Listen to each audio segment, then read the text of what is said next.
So good afternoon friends. So ఇక్కడ మన target ఏంటి అంటే, సో ఈ ఎన్విరాన్మెంట్ అంటే మనకి గ్రూప్ 2లో science and technology, so science and technology and ఎన్విరాన్మెంట్లో 2, 3, 4, 5 చాప్టర్ల యొక్క ఇంపార్టెన్స్ ఏంటి, సో 2, 3, 4, 5 చాప్టర్స్ యొక్క ఇంపార్టెన్స్ ఏంటి. సో ఇక్కడ మనకి ఎన్ని మార్క్స్ వచ్చే ఛాన్స్ ఉంది అంటే 38 నుంచి 50 మార్కుల వరకు ఇక్కడ ఛాన్స్ ఉంది. ఒకటి ఏంటి అంటే ఇది చదవడానికి పెద్దగా బ్యాక్గ్రౌండ్ ఏది అవసరం లేదు, జస్ట్ మనం కాన్సెప్ట్స్ వైజ్ అర్థం చేసుకుంటూ ఉంటే సో ఇక్కడ మనకి సునాయాసంగా 38 నుంచి 50 మార్కులు సాధించవచ్చు. సో ఇక్కడ మనకి సిలబస్ అనేది ఒకటి కనబడుతుంది, కానీ వాస్తవంగా దాని లోపల ఇమిడి ఉన్న అంశాలను మనం డిస్కస్ చేద్దాం.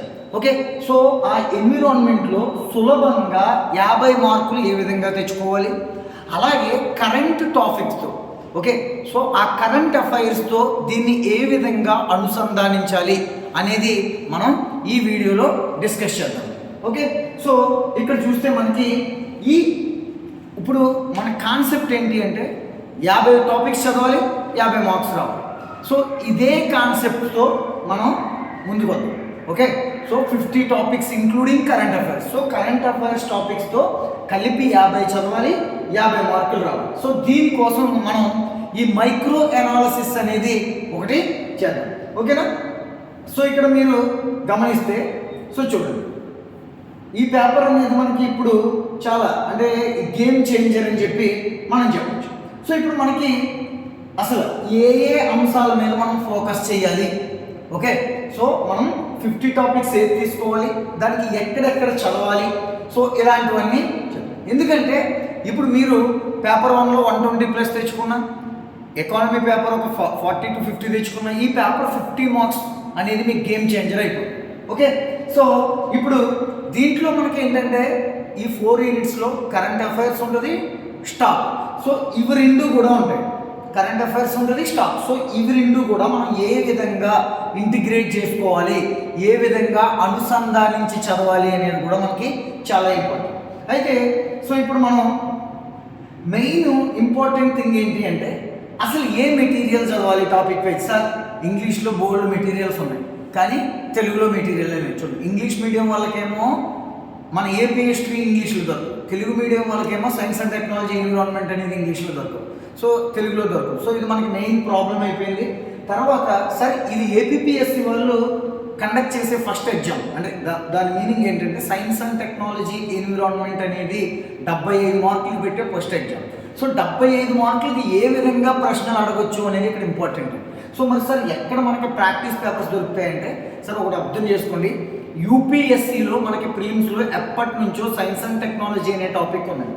యూపీఎస్సి ప్రిలిమ్స్లో ఎప్పటి నుంచో సైన్స్ అండ్ టెక్నాలజీ అనే టాపిక్ మనకు ఉండడం జరిగింది. రెండవది ఉత్తరప్రదేశ్ పబ్లిక్ సర్వీస్ కమిషన్ కానీ, బీహార్ పబ్లిక్ సర్వీస్ కమిషన్ కానీ, జార్ఖండ్ పబ్లిక్ సర్వీస్ కమిషన్ కానీ, ఢిల్లీ పబ్లిక్ సర్వీస్ కమిషన్ కానీ, సో ఇలాంటి బుక్స్ మనం అబ్జర్వ్ చేస్తే ఈ ప్రీవియస్ పేపర్స్ ఏవైతే ఉన్నాయో ఆ ప్రీవియస్ పేపర్స్ని మనం గమనిస్తే సో ఎప్పటి నుంచి ఎప్పుడు 2000 నుంచి ఇప్పటి వరకు మనకి బుక్స్ కూడా అవైలబుల్గా ఉన్నాయి. ఈ ప్రీవియస్ పేపర్స్లో ఎక్స్క్లూజివ్గా ఎన్విరాన్మెంట్, ఎక్స్క్లూజివ్గా సైన్స్ అండ్ టెక్నాలజీ ఇలాంటివన్నీ కూడా కవర్ చేయడం జరిగింది. ఇప్పుడు మేము మెయిన్గా అలాంటి ఏరియాస్ కూడా చూస్ చేసుకోవడం జరిగింది. ఓకే, సో ఇది ఒక ఇంపార్టెంట్ థింగ్. ఓకే, సో ఇప్పుడు మనం ఈ స్టాక్ సైన్స్ అండ్ టెక్నాలజీ చూడండి, ప్రీవియస్ పేపర్స్ ఎలా ఇస్తున్నాడు డిఫరెంట్ పబ్లిక్ సర్వీస్ కమిషన్స్లో అంటే ఏ విధంగా అడగచ్చు, అలాగే ప్రజెంట్ కరెంట్ అఫైర్స్ దేనికి రిలేటెడ్గా ఉంది, సో దీన్ని బేస్ చేసుకుని మేము చెప్పడం జరుగుతుంది. సో ఇప్పుడు మీరు చూడండి సెకండ్ చాప్టర్, ఓకే, ఈ సెకండ్ చాప్టర్ అనేది ఏదైతే ఉందో సో ఈ సెకండ్ చాప్టర్ని మనం గమనించినట్లయితే ఎనర్జీ మేనేజ్మెంట్. సో ఈ సెకండ్ చాప్టర్ అనేది ఎనర్జీ మేనేజ్మెంట్ అనేది ఉండడం జరిగింది. ఈ సెకండ్ చాప్టర్లో ఎనర్జీ మేనేజ్మెంట్ చాలా చాలా చాలా ఇంపార్టెంట్. ఇప్పుడు వాడు సిలబస్లో మనకి ఇవ్వడం ఏంటి అంటే policy projections and installed energy capacities demand in India. అంటే ఇక్కడ వాడు ఏమంటున్నాడంటే సో మన పాలసీస్ ఏంటి, ఓకే, సో మన పాలసీస్ ఏంటి, సో మెయిన్ ఇప్పుడు విద్యుత్ విధానాలను ఉంటాయి. ఓకే, సో మెయిన్గా ఈ విద్యుత్ విధానాలు అనేవి చాలా చాలా చాలా ఇంపార్టెంట్. ఎందుకు ఇంపార్టెంట్ సార్ అంటే ఎప్పుడో 2003లో ఒక చట్టాన్ని రూపొందించారని, రీసెంట్గా దానికి సంబంధించి మార్పులు చేర్పులు జరిగాయి. అంటే అప్పట్లో మనకి ట్రాన్స్మిషన్, డిస్ట్రిబ్యూషన్, జనరేషన్ ఇలా డివైడ్ చేశారు. కానీ జనరేషన్ యూనిట్లు మాత్రమే ప్రైవేటైజ్ చేయడం జరిగింది, మిగతా ఏమీ ప్రైవేటైజ్ చేయలేదు. కానీ దానికి సంబంధించి ఇటీవల కాలంలో మనకి దీని మీద పార్లమెంట్ చట్టం చేయడం జరిగింది. అలాగే దీనికి సంబంధించి కొన్ని రూల్స్ కూడా తీసుకురావడం జరిగింది. ఎగ్జామ్ పాయింట్ ఆఫ్ వ్యూ ఇప్పుడు కరెంట్ ఉంది, స్టాక్ ఉంది, ఈ విధంగా మనం చదవాల్సిన అవసరం ఉంది. ఓకే, ఓల్డ్ పాలసీ చదవాలి, అలాగే ప్రజెంట్ దానికి చేసిన ఇది మనకి చాలా చాలా ఇంపార్టెంట్ థింగ్. అంటే ఎలా లింక్ చేయాలి అనేది ఇక్కడ మనకి ఇంపార్టెంట్ థింగ్. ఓకేనా? నెక్స్ట్ ఇన్స్టాల్డ్ కెపాసిటీ చూడండి. ఎందుకంటే మనకి యాక్చువల్గా ఇండిపెండెన్స్ వచ్చేసరికి మనం ఎలా ఉన్నాం, డెఫిసిట్లో. తర్వాత ఏమైంది, మనకి ఒక పక్క అగ్రికల్చర్, ఇంకొక పక్క ఇండస్ట్రియలైజేషను, ఇలాంటివన్నీ జరిగితే పవర్ డిమాండ్ అనేది పెరగడం జరిగింది. పవర్ డిమాండ్ అనేది పెరిగితే దానికి సరిపడా మనం సర్దుకుంటూ వచ్చాం. కానీ ఇప్పుడు ఏమైంది, శీతోష్ణ స్థితి ప్రభావం, క్లైమేట్ చేంజ్ ప్రభావం వల్ల మన ఇన్స్టాల్డ్ కెపాసిటీలో చేంజ్ చేసుకుని రావాల్సింది. ఎందుకంటే సుమారు 60% మనం బొగ్గు మీదే ఆధారపడతాం. సుమారుగా 60% బొగ్గు అంటే coal based thermal power plants మీదే ఆధారపడుతున్నాము. కానీ ఇది కరెక్ట్ కాదు, క్లైమేట్ చేంజ్ వల్ల దీనివల్ల నష్టాలు జరగచ్చు అని చెప్పి ప్రపంచవ్యాప్తంగా మనకి ఇవి ఉండడం జరిగింది. ఇలాంటి వాటి కోసం మనం ఏం చేయాలంటే మన ఇన్స్టాల్డ్ కెపాసిటీస్, ఎందుకంటే మన నరేంద్ర మోడీ గారు చాలాసార్లు, ఎందుకంటే 2030 నాటికి మేము 50% రెన్యూబుల్ ఎనర్జీ, పునర్జీవన ఇంధన వనరుల నుంచి మాత్రమే తెచ్చుకుంటామని చెప్పి మన నరేంద్ర మోడీ గారు చాలాసార్లు చెప్పడం జరిగింది. దానికి అనుగుణంగా మన ఇన్స్టాల్డ్ కెపాసిటీ అనేది మనం మార్చాలి. అలాగే మనకు జరుగుతున్న ఇండస్ట్రియల్ డిమాండ్, అలాగే ఇండస్ట్రియల్ రెవల్యూషన్ 4.0 అని కూడా పిలుస్తుంది. దానికి అనుగుణంగా మన డిమాండ్ విధానంలో కూడా మార్చాలి. ప్యాక్ట్ విధానం అని ఇలాంటి చాలా విధానాలు వచ్చాయి. ఇవన్నీ కూడా మనకి ఎగ్జామ్ పాయింట్ ఆఫ్ వ్యూ చాలా ఇంపార్టెంట్. ఇది ఒకటి. నెక్స్ట్ ఇంకోటి తీసుకుంటే ఇది చూసుకోండి, ఈ బయోఫ్యూయల్స్ పాలసీ అని చెప్పి. ఇథనాల్ బేస్డ్ అంటే మనకి పెట్రోల్లో 20% ఇథనాల్ అనేది మెర్జ్ చేయాలి, పెట్రోల్లో 20% ఇథనాల్ అనేది కలపాలి. ఓకే, అలాగే బయోడీజిల్ అనేది ఒక 5% అనేది మనం ఇలాంటివి తీసుకొచ్చాం. ఎందుకంటే ఒక పక్క కాలుష్యం, ఇంకొక పక్క మనం ఎప్పటి నుంచో దిగుమతుల మీద దారుణంగా ఆధారపడిపోతాం. సుమారుగా 80% పైగా దిగుమతుల మీద ఆధారపడతాం. కావున ఇలాంటి వాటిని సరిచేయాలి అని చెప్పి మనం నేషనల్ బయోఫ్యూయల్ పాలసీ అనేది కూడా తీసుకురావడం జరిగింది. మనం ఎగ్జామ్ పాయింట్ ఆఫ్ వ్యూ ఇవి రెండు చదవాల్సిన అవసరం చాలా జాగ్రత్తగా ఉంది. ఎందుకంటే ఈ ఎనర్జీ పాలసీస్ అనేది చాలా చాలా చాలా ఇంపార్టెంట్. ఎందుకంటే ఆ పాలసీలో మన ప్రభుత్వ విధానం ఏమిటి, ఆ క్లైమేట్ చేంజ్ మీద, నెట్ న్యూట్రాలిటీ మీద మన ప్రభుత్వ విధానం ఏమిటి అనేది దీంట్లో తెలియజేయడం జరుగుతుంది. అదొకటి. తర్వాత ఇప్పుడే చెప్పాను శీతోష్ణ స్థితి మార్పు. ఇప్పుడు ఉదాహరణకి చూడండి, మనకి కార్బన్ డైఆక్సైడ్ కానీ, ఓకే, మీథేన్ కానీ, ఇలాంటివన్నీ మనకి ఎక్కడి నుంచి రిలీజ్ అయిపోతున్నాయి, ఇప్పుడు వెహికల్స్ ఉన్నాయి, ఆ వెహికల్స్ నుంచి ఎక్కువగా రిలీజ్ అయిపోతున్నాయి. మరి శీతోష్ణ స్థితి మార్పు ప్రభావం అంటే క్లైమేట్ చేంజ్ని మనం తట్టుకోవాలి, భవిష్యత్తులో ఉష్ణోగ్రతలు మరింత పెరగకుండా ఆపాలి అనుకుంటే దానికి అనుగుణంగా మన వెహికల్స్లో టెక్నాలజీని కూడా మార్చాల్సిన అవసరం ఉంది. దానికి అనుగుణంగానే మనకి యూరో నామ్స్ అని చెప్పి 90s యూరోప్లో ఉండేవాడు. దానికి అనుగుణంగా మనం కూడా భారత్ స్టేజ్ నామ్స్ అని చెప్పి తీసుకురావడం జరిగింది. భారత్ స్టేజ్ నామ్స్ ప్రజెంట్ మనం 6వ Bharat stage. Bharat stage 6 BS6 వాహనాలు అనేది వాడడం జరుగుతుంది. ఇది కూడా మనకి చాలా జాగ్రత్త. ఎందుకంటే BS6 వాడడం వల్ల లెడ్ కంటెంట్ అంటే సీసం ఏదైతే ఉందో దాని కంటెంట్ అనేది తగ్గిపోతుంది. నైట్రోజన్ ఆక్సైడ్స్ కానీ ఇలాంటివన్నీ తగ్గిపోతాయి. అందుకని ఈ BS6 అనేది మనకి చాలా చాలా చాలా ఇంపార్టెంట్. నెక్స్ట్ ఇంపార్టెంట్ ఏంటంటే చెప్పాను ఆల్రెడీ, ఎందుకంటే మనం 60% పైగా coal based thermal power plants మీద ఆధారపడతాం. దానివల్ల మొత్తం పొల్యూషను, సల్ఫర్ డైఆక్సైడ్, యాసిడ్ రైన్లు రావడం ఇలాంటివన్నీ జరుగుతాయి. కావున మనం ఆల్రెడీ మన మోడీ గారు 2030 నాటికి 50% మేము దేని మీద ఆధారపడతాం? రెన్యూబుల్ ఎనర్జీ, పునరుత్పాదక ఇంధన వనరుల మీద ఆధారపడతామని చెప్పి మనకి హామీ ఇవ్వడం జరిగింది. దానికి అనుగుణంగా సో వాటి సిలబస్లో కూడా non renewable and renewable energy sources and installed capacities, ఎందుకంటే ఆల్రెడీ 2022 నాటికి 175 గిగావాట్లు రావాలి అని టార్గెట్ పెట్టుకోవడం జరిగింది. సో 2022 నాటికే 175 గిగావాట్లు రావాలి అని చెప్పి టార్గెట్ పెట్టుకోవడం జరిగింది. సో ఇప్పుడు ఈ విధంగా పెట్టుకోవడం జరిగింది. సో కావున మనం కంపల్సరీ ఈ రెన్యూబుల్ ఎనర్జీ అనే దాన్ని సో కంపల్సరీ మనం చదవాల్సిన అవసరం ఉంది.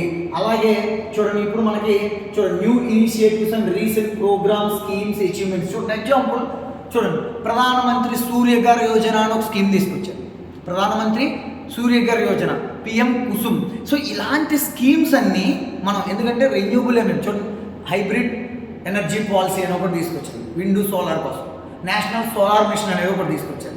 ఓకే, సో ఇలాంటి పాలసీస్ అన్నీ మనం కంపల్సరీ ఇక్కడ కవర్ అవుతాయి. అంటే ఇక్కడ ఏమవుతుంది, old current affairs, new current affairs. ఇప్పుడు సోలార్ ఎనర్జీ పార్క్స్ అంటే ఏంటి, అల్ట్రా సోలార్ ఎనర్జీ ప్లాంట్స్ అంటే ఏంటి, సో ఇలాంటివన్నీ కూడా మనకి ఇక్కడ కవర్ అవుతాయి. ఫస్ట్ సోలార్ ఎయిర్పోర్ట్ ఏది, ఓకే, ఫస్ట్ సోలార్ ఎయిర్పోర్ట్ ఏది, ఫస్ట్ సోలార్ పోలీస్ స్టేషన్ ఏది, సో ఇలాంటి క్వశ్చన్స్ కూడా మనకి అవుతాయి. అలాగే మనకి పిఎం కుసుమ్ ద్వారా, తర్వాత పిఎం సూర్యఘర్ రీసెంట్గా మన నరేంద్ర మోడీ గారు అనౌన్స్ చేశారు. సో ఇలాంటి ప్రశ్నలు అన్నీ ఈ ఏరియా నుంచి మనకి బాగా రావడం జరుగుతుంది. సో ఇది చాలా చిన్న యూనిట్ ప్లస్ ఎక్కువ మార్క్స్ రావడానికి ఆస్కారం అనేది ఈ యూనిట్లో ఉంది. ఎందుకంటే మీరు అబ్జర్వ్ చేస్తే సింపుల్, అసలు ఇన్స్టాల్డ్ కెపాసిటీస్ ఏంటి, రెన్యూబుల్ ఎనర్జీ అలాగే non renewable energy, installed capacities ఏంటి, పాలసీస్ ఏంటి, ప్రోగ్రామ్స్ ఏంటి. సో ఇంత సింపుల్ యూనిట్ అండి ఇది, తక్కువ టైంలో ఎక్కువ మార్కులు తెచ్చేది. రెండవది ఏంటి అంటే ఎక్కువ, సో ఇక్కడ మనకి ఏంటంటే ఎక్కువ కరెంట్ అఫైర్స్ కూడా, ఇప్పుడు ఎగ్జాంపుల్ ఫేమ్ ఇండియా అని ఒక స్కీమ్ వస్తుంది. సో అలా ఎక్కువ కరెంట్ అఫైర్స్ రావడానికి ఆస్కారం అనే యూనిట్ కూడా మనకి ఈ సెకండ్ యూనిట్ నుంచే ఎక్కువగా రావడం.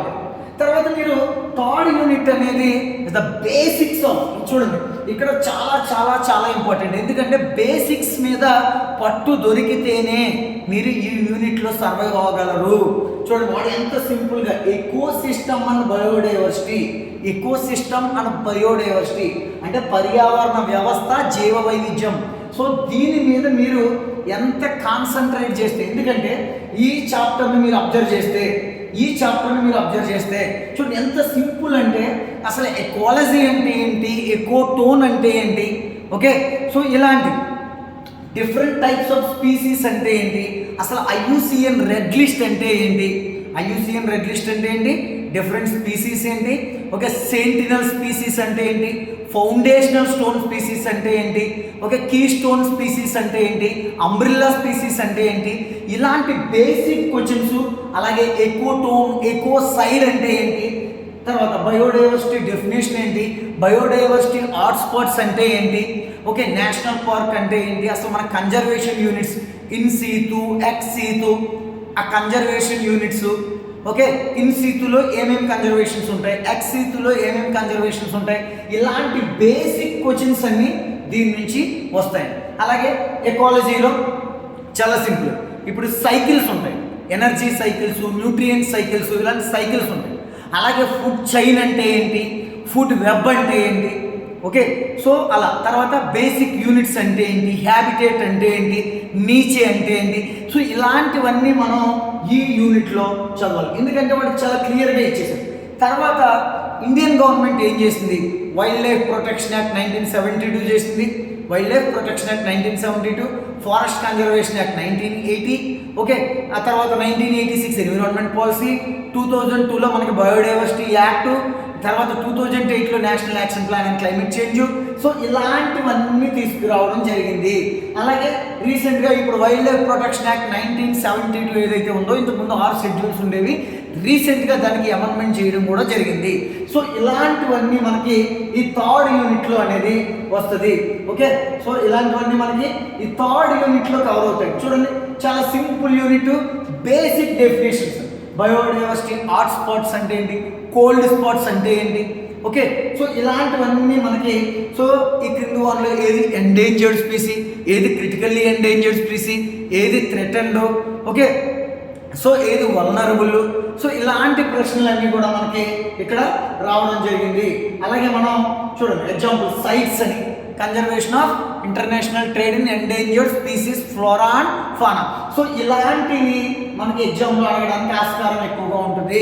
అలాగే ఈ వైల్డ్ లైఫ్ని ప్రొటెక్ట్ చేయడం కోసం, ఇంటర్నేషనల్ అగ్రిమెంట్స్, ఇప్పుడు ఎగ్జాంపుల్ సైట్స్ అనేది IUCN అనేది ఒక రెడ్ బుక్ అనేది ప్రకటిస్తుంది. తర్వాత కన్వెన్షన్ ఆన్ మైగ్రేటరీ స్పీసీస్ అని, దాన్ని బాన్ కన్వెన్షన్ అని పిలుస్తారు.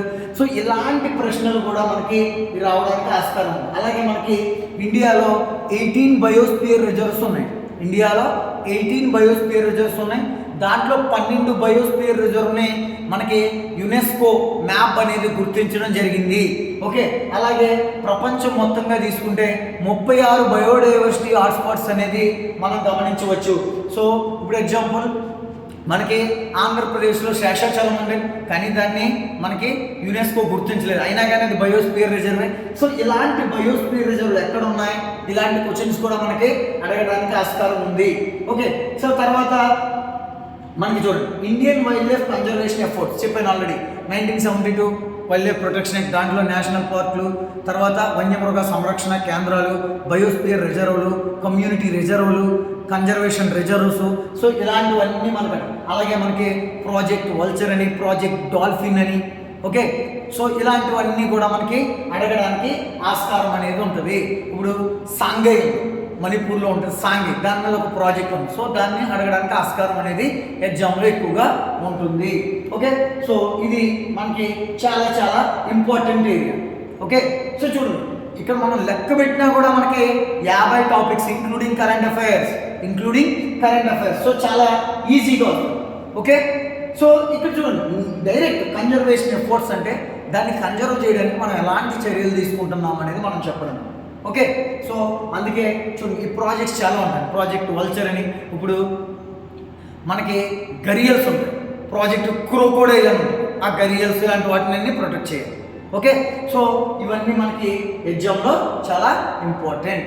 ఓకే, చూడండి నరేంద్ర మోడీ గారు ఈ మధ్యకాలంలో మధ్యప్రదేశ్లో కున్హా నేషనల్ పార్క్లో చేతాను కూడా రీఇంట్రడక్షన్ ప్రాజెక్ట్, అది కూడా మనకి కన్జర్వేషన్ ఎఫర్ట్స్లోకే రావడం జరుగుతుంది. సో ఇది మనకి చాలా ఈజీ అండ్ ఇంపార్టెంట్ టాపిక్. ఇప్పుడు 4th యూనిట్కి వస్తే చూడండి, ఫస్ట్ 2nd యూనిట్లో మనం ఎనర్జీ మేనేజ్మెంట్ ఇలాంటివన్నీ చదివాం. 3rd యూనిట్కి వచ్చేసరికి ఎకోసిస్టమ్ అంటే ఏంటి, బయోడైవర్సిటీ అంటే ఏంటి, సో దీని బేసిక్స్ అనేది చదవడం జరిగింది. ఇప్పుడు ఇక్కడ ఈ వేస్ట్ మేనేజ్మెంట్ అండ్ పొల్యూషన్ చాలా చాలా ఇది ఇంపార్టెంట్ ఏరియా. కొంచెం టెక్నికల్ నేమ్స్ కానీ ఇలాంటివన్నీ ఉంటాయి. ఓకే, సో మీరు తీసుకుంటే వేస్ట్ మేనేజ్మెంట్ అంటే వ్యర్థాల నిర్వహణ. ఇందులో సాలిడ్ వేస్ట్ అంటే ఘన వ్యర్థాలు ఉంటాయి, ప్లాస్టిక్ వేస్ట్ అంటే ప్లాస్టిక్ వ్యర్థాలు ఉంటాయి, ఎలక్ట్రానిక్ వేస్ట్ అంటే ఎలక్ట్రానిక్ వ్యర్థాలు ఉంటాయి, రేడియో యాక్టివ్ వేస్ట్ అంటే రేడియోధార్మిక పదార్థాల వ్యర్థాలు ఉంటాయి, న్యూక్లియర్ వేస్ట్ అంటే ఇవి 2 సబ్ పార్ట్, న్యూక్లియర్ వేస్ట్ ఉంటుంది. తర్వాత బయోమెడికల్ వేస్ట్ అంటే హాస్పిటల్స్ ఇలాంటి వాటి నుంచి వచ్చే వ్యర్థాలు ఉంటాయి. సో ఇవన్నీ చదవాలి. ఇందులో పాటుగా ఇప్పుడు 2016లో ఎలక్ట్రానిక్ వేస్ట్ మేనేజ్మెంట్ రూల్స్ అని వచ్చాయి, అలాగే ప్లాస్టిక్ వేస్ట్ మేనేజ్మెంట్ రూల్స్ అని వచ్చాయి, అలాగే సాలిడ్ వేస్ట్ మేనేజ్మెంట్ రూల్స్ అని వచ్చాయి, అలాగే బయోమెడికల్ వేస్ట్ మేనేజ్మెంట్ రూల్స్ అని వచ్చాయి. సో ఈ రూల్స్లో ఉన్న ప్రతి పాయింట్ కూడా మనకి ఎగ్జామినేషన్ పాయింట్ ఆఫ్ వ్యూ చాలా ఇంపార్టెంట్. ఈ రూల్స్లో ఉన్న ప్రతి పాయింట్ కూడా మనకి ఎగ్జామినేషన్ పాయింట్ ఆఫ్ వ్యూ చాలా ఇంపార్టెంట్ థింగ్. ఇదొకటి. 2వ టాపిక్ మనం అబ్జర్వ్ చేస్తే పొల్యూషన్ కంట్రోల్. సో ఇక్కడ మనకి అసలు పొల్యూషన్ అంటే ఎయిర్ పొల్యూషన్ ఉంటుంది, వాటర్ పొల్యూషన్ ఉంటుంది, సాయిల్ పొల్యూషన్ ఉంటుంది, తర్వాత sound pollution or noise pollution ఉంటుంది, లైట్ పొల్యూషన్ ఉంటుంది, రేడియో యాక్టివ్ పొల్యూషన్ ఉంటుంది. సో ఇలా ఒకటి కాదు, సో ఇవన్నీ మనం పొల్యూషన్. ఇప్పుడు 1981 air pollution control and prevention act అని చెప్పి 1981లో తీసుకొచ్చారు. అలాగే వాటర్ పొల్యూషన్ కంట్రోల్ చేయడానికి 1974లోనే తీసుకొచ్చారు. అలాగే అన్నీ 1986 యాక్ట్లో కవర్ అవుతాయి. ఓకే, సో ఇలా మనం ఈ వేస్ట్ మేనేజ్మెంట్ అండ్ పొల్యూషన్. అలాగే నెక్స్ట్ మనం వెళ్తే ఏమవుతుందంటే చూడండి, ఇందులో డిఫరెంట్ రెగ్యులేషన్స్ ఏంటి, యాక్ట్స్ ఏంటి, సెంట్రల్ పొల్యూషన్ కంట్రోల్ బోర్డ్ అనేది ఏ యాక్ట్ ప్రకారం ఏర్పాటు చేశారు, ఎయిర్ పొల్యూషన్ ఎవరు చూస్తారు, సో ఇలాంటివన్నీ చెప్పారు. అయితే ఇందులోనే మనకి ఇంకొక అద్భుతం ఏంటి అంటే చూడండి, ఇక్కడ ఇప్పుడు మనకి బయోటెక్నాలజీలో భాగంగా బయోటెక్నాలజీలో భాగంగా ట్రాన్స్జెనిక్స్ అంటే జన్యు మార్పిడి జంతువులు, జన్యు మార్పిడి పంటలు, genetically modified crops and genetically modified animals, ఇలాంటివన్నీ తీసుకొస్తాం. సో దీని ప్రభావం అనేది ఇప్పుడు మనకి కాటన్ ఉంది, జెనెటికల్లీ మోడిఫైడ్ జిఎం క్రాప్స్లో కాటన్కి ఆల్రెడీ మనం అంటే పత్తికి ఆల్రెడీ పర్మిషన్ ఇచ్చారు, మిగతా దేనికి ఇవ్వలేదు. ఇప్పుడు మనకి బ్రింజాల్ కానీ, వంకాయ కానీ, మస్టర్డ్, ఆవాలు కానీ దీనికి ఇమ్మని ఆల్రెడీ నడుస్తుంది, బట్ ఇంకా ఇవ్వలేదండి. సో ఇలాంటివి మనకి జెనెటికల్లీ యాక్చువల్గా జిఈఏసి అని చెప్పి సో ఒక ఆర్గనైజేషన్ ఉంటుంది, వాళ్ళే మనకి దీనికి పర్మిషన్ అనేది ఇస్తారు. అయితే దీని ప్రభావం అనేది పర్యావరణం మీద ఏ విధంగా ఉంటుంది, అసలు ట్రాన్స్జెనిక్స్ అంటే ఏంటి, దాని ప్రభావం అనేది పర్యావరణం మీద ఏ విధంగా ఉంటుంది అనేది మనం ఇక్కడ చదవాలి. తర్వాత రెండోది ఏంటంటే ఇప్పుడు మనం కెమికల్ ఫెర్టిలైజర్స్ కానీ, కెమికల్ పెస్టిసైడ్స్ కానీ, సో ఇలాంటివన్నీ ఎక్కువగా కీటకనాశనులు, ఎరువులు, రసాయనిక ఎరువులు ఇలాంటివన్నీ ఎక్కువ వాడేస్తాం. ఇలాంటివి తగ్గించి ఇప్పుడు బయో ఫెర్టిలైజర్స్ కానీ, బయో పెస్టిసైడ్స్ కానీ, ఓకే, సో ఇలాంటివి వాడితే అంటే ఇలాంటివి వాడితే అంటే ప్రకృతి, ఇప్పుడు జీరో బడ్జెట్ న్యాచురల్ ఫార్మింగ్ అని ఉంది. ఈ జీరో బడ్జెట్ న్యాచురల్ ఫార్మింగ్ ఇలాంటివన్నీ వాడడం వల్ల ఏం జరుగుతుందంటే సో పర్యావరణానికి మంచి చేస్తాం, అలాగే అగ్రికల్చర్ అనేది మనకు ఒక జీవితకాలం. ఇప్పుడు రసాయన ఎరువులు వాడేస్తే సారవంతం కోల్పోయి భూమి పోతాం, అలా కాకుండా ఇది ఈ జీవితకాలం ఉండడానికి ఎలాంటి ఎకో ఫ్రెండ్లీ టెక్నాలజీస్ వాడుతున్నారు అనేది మనకి ఇక్కడ కవర్ అవుతుంది. ఓకే, సో ఇదంతా 4th యూనిట్. ఓకే, నెక్స్ట్ మనకి ఇది చాలా చాలా important unit and 5th and last unit. Okay, so ఈ 5th యూనిట్లో మనం ఫస్ట్ చదవాల్సింది ఏంటి సార్ అంటే క్లైమేట్ చేంజ్ అంటే శీతోష్ణ స్థితి మార్పు. మీరు 1992 1992లో రియో సమ్మిట్ నుంచి మొదలు పెడితే సో 2023 సో 2023 యూఏఈలో జరిగిందని, 2024 బాకులో జరిగింది. సో ఇదంతా చదువుకుంటూ రావాలి. అంట్లో మధ్యలో క్యోటో ప్రోటోకాల్ అంటే ఏంటి, నగోయా ప్రోటోకాల్ అంటే ఏంటి, కార్టిజినా ప్రోటోకాల్ అంటే ఏంటి, బాలి యాక్షన్ ప్లాన్ అంటే ఏంటి, ఓకే, కోపెన్హాగన్ అకార్డ్ అంటే ఏంటి, ప్యారిస్ అగ్రిమెంట్ ఏంటి, సో ఇలాంటివన్నీ మనం చదువుకోవాలి. దీంట్లో భాగంగా నెట్ న్యూట్రాలిటీ అంటే ఏంటి, ప్రపంచ దేశాలన్నీ 2050 చేస్తాయంటే బట్ మన ఇండియా 2070 చేస్తానంది.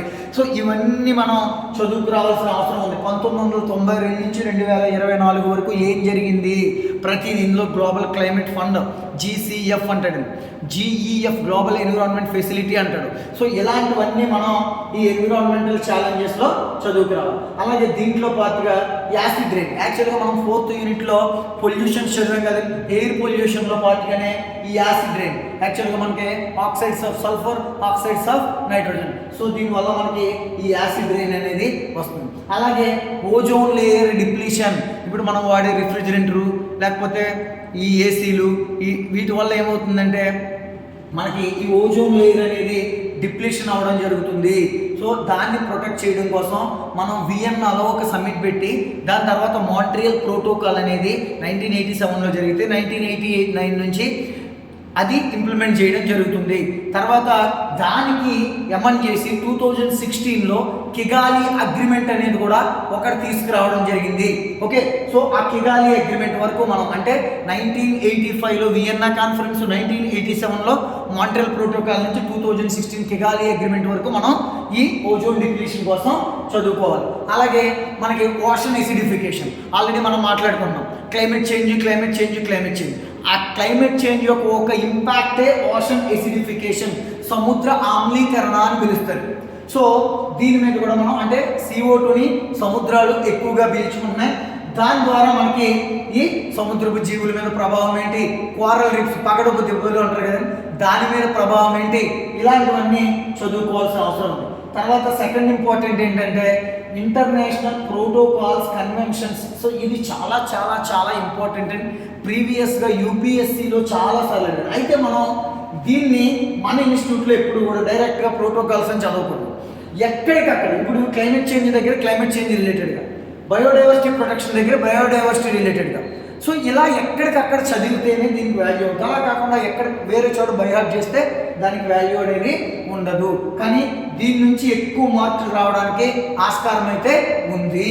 ఓకే, తర్వాత నెక్స్ట్ ఏంటి అంటే చాలా ఇంపార్టెంట్ సస్టైనబుల్ డెవలప్మెంట్ గోల్స్ 1968లో క్లబ్ ఆఫ్ రోమ్ అనేది జరిగిందండి. 1972లో స్టాక్ హోమ్ కాన్ఫరెన్స్ అనేది జరిగింది. సో అక్కడ నుంచి బ్రంట్లాండ్ కమిషను, సో అక్కడ నుంచి 1992లో రియో డిజనరియో, తర్వాత 2000లో మిలీనియం డెవలప్మెంట్ గోల్స్, 2015లో సస్టైనబుల్ డెవలప్మెంట్ గోల్స్. సో ఇవన్నీ మనం ఒక ఆర్డర్లో చదువుకుని రావాలి.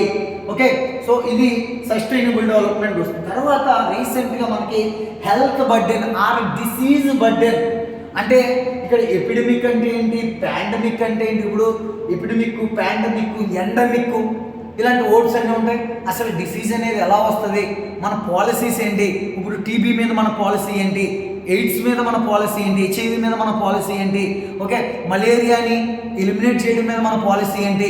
సో ఇలా మన పాలసీలన్నీ మనం చదువుకుంటా వెళ్ళాలి. సో దానికి ఏ విధంగా మనం సంసిద్ధం వ్యక్తం చేస్తున్నాము అంటే, దానికి ఇప్పుడు ఎగ్జాంపుల్ నరేంద్ర మోడీ గారు యూనివర్సల్ ఇమ్యునైజేషన్ ప్రోగ్రామ్ మిషన్ ఇంద్రధనుస్సుని ప్రవేశపెట్టడం జరిగింది. ఏ విధంగా ఇస్తాం, టీబీని రూపుమాపాలని చెప్పి మనం టార్గెట్ పెట్టుకున్నాం. ఓకే, సో ఇలాంటివన్నీ మనకి ఇక్కడ చదువుకోవాలి. సో ఎందుకంటే మనకి ఇక్కడ ఇలాంటి ఏరియాలో ఎక్కువ క్వశ్చన్స్ రావడం జరుగుతుంది. సో మీకు మా ఇన్స్టిట్యూట్లో మేము ఒక ఆర్గనైజ్డ్గా, అంటే రిమైనింగ్ పీపుల్ లాగా మేము పట్టించకుండా అసలు క్లైమేట్ చేంజ్ అంటే ఏంటి అని ఫస్ట్ నుంచి స్టార్ట్ అయ్యి ఇప్పటి వరకు సబ్మిట్లో అసలు ఏమేమి యాక్షన్ జరుగుతున్నాయి. అలాగే ఇన్స్టిట్యూట్స్ ఉంటాయి. ఇన్స్టిట్యూట్స్ని మనం పట్టాల్సిన అవసరం లేదు. ఇప్పుడు ఇస్రో ఇన్స్టిట్యూట్స్ ఉంటాయి. ఒక ఇన్స్టిట్యూట్ రాకెట్ తయారు చేస్తే, ఇంకొక ఇన్స్టిట్యూట్ శాటిలైట్ చేస్తే, ఈ రెండు తీసుకొచ్చి యూఆర్ రావ్ శాటిలైట్ సెంటర్ బెంగళూరులో ఉంటే ఇక్కడ అసెంబ్లీ చేస్తారు. దీన్ని తీసుకొచ్చి మన నెల్లూరులో శ్రీహరికోటలో రాకెట్ లాంచింగ్ అనేది చేయడం జరుగుతుంది. ఇలా మేము ఇలా గుర్తుపెట్టుకునే విధంగా, ఈవెన్ మీరు ఇస్రో తీసుకున్నా, న్యూక్లియర్ తీసుకున్నా, డిఆర్డిఓ తీసుకున్నా, ఈ ఇన్స్టిట్యూట్స్ అన్ని మీరు పట్టకుండా గుర్తుపెట్టుకునే విధంగా మేము తయారు చేయడం జరుగుతుంది. ఓకే, సో ఇది ఓవరాల్గా సిలబస్ ఎక్స్ప్లెనేషన్. Thank you.